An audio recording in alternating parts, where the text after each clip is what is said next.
So here's a question.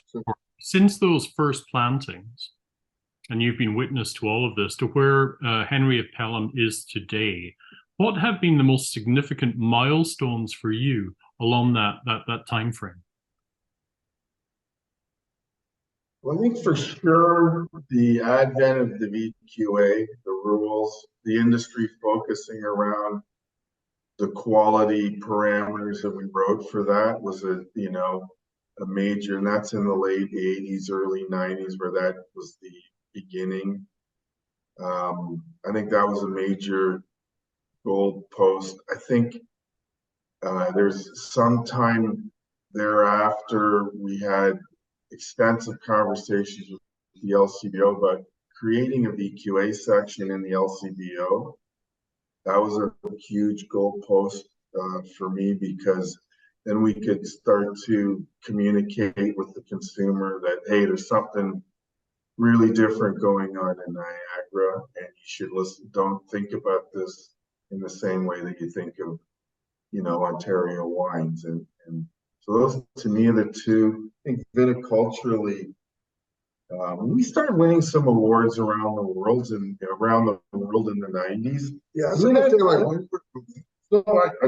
in the mid-90s, somewhere around there.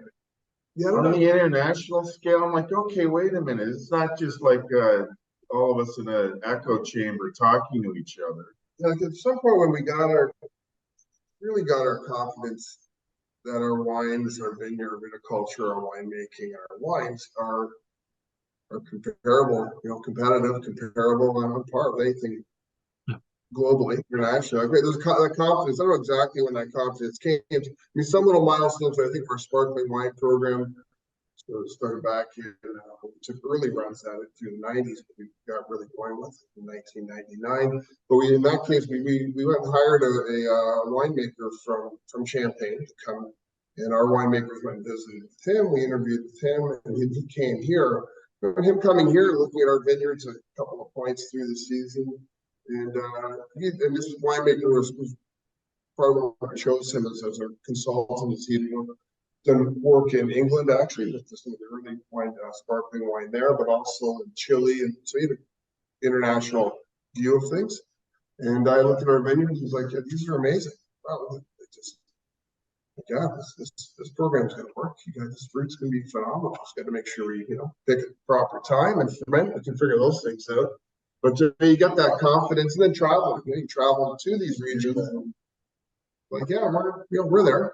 Yeah, meeting other winemakers from around the world in the various capacities that we do is definitely, I think, in a more recent time frame, since the mid 2000s, especially, when you get to know these guys and the problems they're dealing with, and the successes that are having, but also their challenges, realizing, oh my God, it's exactly the same. That we're not some unique bubble. There's an echo chamber that happens, right? We're all of us local wineries in Niagara talking to each other and commiserating, but it's hard to know, is it just us that has these problems, and why is that? When you talk to people from around the world, and we really do talk to people from like in every wine region in the world, literally, and get to see that they have the exact same struggles on every level, that was an eye-opener for me. That yeah, that's not just the making one, it's making wine, it's in the distribution, the selling of wine. You realize it's a global community. We're part of it. Like Dan says, yes, there's more in common than differentiates. And of course, we have our unique things that are unique to our place, our region, place, but we have more in common than that are different, actually. Although just a couple of weeks ago, right? Because we recently hadn't all come off the vines yet, and a prominent producer from Alsace was visiting Brian, and was looking, and he had his colleague who I hadn't met before, and I'm walking him back to the car, and he runs over to the Riesling just over here by the offices, and he goes, "Wow, this vineyard is beautiful." I go, "They live with Riesling." He goes, "I've never seen Riesling so clean. Usually there's a lot more brown fruit in there." I thought, that's hilarious. Here for you, how did family wine merchants come around? We Family Wine Merchants is an agency in Ontario, And it's an agency, for those who wouldn't know, is, it represents brands from other countries or could be Canadian products, or in this case, it also represents brands here. So it's a separate business. And family wine merchants came out of a relationship with our agent in Western Canada in Alberta and BC. And they had a division here in Ontario, and for various reasons, just the distance and whatnot, was becoming hard for them to manage, and asked us to get involved in it. And then we eventually took the thing on fully, and it really expanded our international contact with wineries. Yeah. And and also helped us with our distribution. It gave us the impetus to go out and go to some of those important trade shows on a regular basis to get our products in front of importers in other countries, but also opened up relationships. Like, how do you find the good importer? Well, if you do a good job with some of the brands you work with, they might endorse you, recommend someone, and vice versa. Brands come to us that way through the agency. So it's been a nice compliment, and our wines, we like to work with independent and family-owned companies, ideally, but who are basically whatever you think of Henry of Pelham. Hopefully, it's good. That's the kind of companies we try to find for the agency, because we just basically understand each other. Now, but if you think of it, Jamie, as another milestone, it would have been a milestone where we had the confidence in what we were doing at Henry of Pelham and in Niagara that we could pour our wines next to some of the greatest wines considered around the world. Yeah. Head to head In our market, and we'd be standing there saying, no problem, taste so and so, and then taste us, and they fit on the same table. And so that's probably, and that was in the mid 2000s, 2009 by the time. I was about to ask, you had seen people's tastes change over your 35 vintages and 40 years in the business, because when did you start to diversify and broaden your portfolio within the Henry of Pelham umbrella, shall we say? Starting around the same time, a shift in the market was in 2007, 2008. There was a shift in the customer. The baby boomers were moving along, and they were part of the wine boom, and they were more traditional. And so Henry of Pelham has always been a traditional Niagara estate winery. But we saw another group of people that were interested in, funkier labels. Like, wine was democratizing in a different way. And, people can't think of it now, but, in the 90s, the 80s and 90s, if you went to a barbecue in Ontario on a Sunday afternoon, nobody drank wine. Yeah. That wasn't, if you went to a sports bar, you couldn't even get wine. It's not what people did. And then fast forward 10 or 15 years, and wine's completely democratized. And it's not just a fancy beverage that you drink at special occasions. It's just become democratized in that way. We saw the next generation, well, I'm not going to drink what my parents drink. I want to drink something different. And that's where we started to branch out, sibling rivalry, house wine company, and just start to, trying to attract, and then you go into different parts of the market. That also allowed us to keep Henry of Pelham kind of the crown jewel. And so we made some wines, That makes sense. in the brothers that we wouldn't necessarily, that aren't appropriate to be in the Henry of Pelham portfolio, because it would be a misalignment. We're still very proud of them. It gives us an ability to experiment and do some really cool things, but they may not be appropriate to Henry of Pelham. I get it. So in closing, I have a question for all three of you.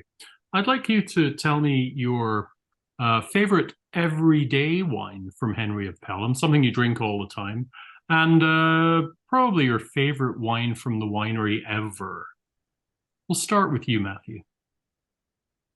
I'm worried it might be the same. I don't know, but I just like I like Chardonnay is what I drink most. I love. Now, would that be right now, is it the classic Chardonnay that you're drinking a lot of? I drink a lot of classic, but I'm like, well, I mean, our family reserve Chardonnay Right. is the favorite. That's what I drink most of. Yeah, but I have to say, I did not this past week. We were talking about last time that the new family tree Pinot Noir. I got to say right now, I love too. It's I love that one, but typically over the years, Chardonnay. And your favorite wine you've ever been involved in the production of? Oh, that's interesting. All the production. I mean, let's say I love making back on park. I guess I always say to the guys that for made up, we only made one wine and it was back in the park. Like, put my hand up. But we make a lot of different wines. It's not my favorite because every year is so different. Every year, some varieties excel and some are more of a challenge. Yep. Yeah. And yeah, you like the challenge some years, and I'm getting older. Like the ones that make themselves a little less challenge. I don't know, but every year's so different. I don't know if I can answer that. That's all right. But the challenge, every vintage is the challenge. I mean, I love the excitement of going into a vintage, the unknown, the potential that's always there for every vintage at the beginning. And we're in the last days of harvest tomorrow. Actually, our last grapes coming in, and I love the end of vintage too. Daniel, your everyday wine from Henry of Pelham and your dream wine from Henry of Pelham. Also my wife is Okay, Chardonnay fan. Chardonnay is something we drink a ton of, but a wine that I'm really, really proud that we made is, and it's one that we haven't tried together probably for a while, at least back in the day we would have, was our 07 Speck Family Reserve Cab Merlot. Oh God, that's good. Yeah. I've had it recently and it's still amazing. Like it's one of the best reds we've ever made. How much of that in the cellar? Not a ton, but we held some back for re-release and then some for posterity. But we bring it out periodically. We've released dribs and drabs to the entree and that sort of thing. But it's a really special one. Like even the 02 and the 98s and you just had. Yeah, I just had the 02 2 nights ago and the 05 a few nights before. I've been digging through. Funny, those reserves we have our reserve cellar behind them. Gone into them in a while. Recently, I've been going back into them, particularly in that line of wines, the Speck Family Cab Merlot. The 02 was phenomenal, and the 05 as well. Yeah. I've always thought it was very impressive that you had the foresight as brothers to keep those wines in a library, so you did have the opportunity to taste them further down the line. And I remember that from our early days, Dan, that you would be able to show me wines from way back to show me how these wines could age. I was always impressed with that.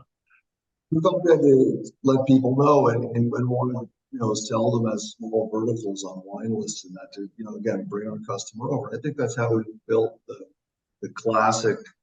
How we developed the classic status as a winery, right? That's sort of the role we fill. We're also an older winery for this region, but that's kind of the place we filled. So. And finally, in the middle there, the man who doesn't have a cough. Let's speak about your favorite everyday wine from Henry of Pelham and your favorite wine ever from your winery. Sure, it's Pinot Noir that we're making at all levels. My absolute favorite Pinot Noir right now is the 20. I think it's 2021. Is that really 2020? 2020. Yeah, that part Pinot Noir.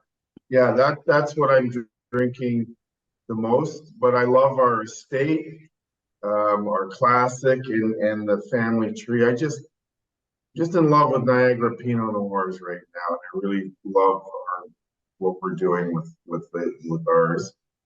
And my favorite wine, I must say, it was the 1995, what would be called the Speck Family Reserve Back on the Noir, because that won the gold medal at the Vin Expo in 1997. And it was I was like a movie star there, pouring this wine for all our colleagues from around the world, and they just couldn't believe it, and they were getting great feedback, and I was very proud of it because, back on the war is something that we put a lot of effort into, and it was great to get, international acclaim and kind of put us on the map to a degree. So is that the only time you've really felt like a movie star over all these decades? Absolutely. I've been married for almost 30 years, so yeah, I get brought down the hill regularly. Always a movie star to me. Gents, thank you very much for joining us at Good Food Revolution today. We managed to keep you on Zoom for 2 hours today. I apologize profusely about that. But here's to your health, and hopefully I'll see you down in Niagara in the not too distant future. Thank you so much for your interest, Jamie. We appreciate it. Excellent. I really appreciate your time. Bye for now. Okay, take care.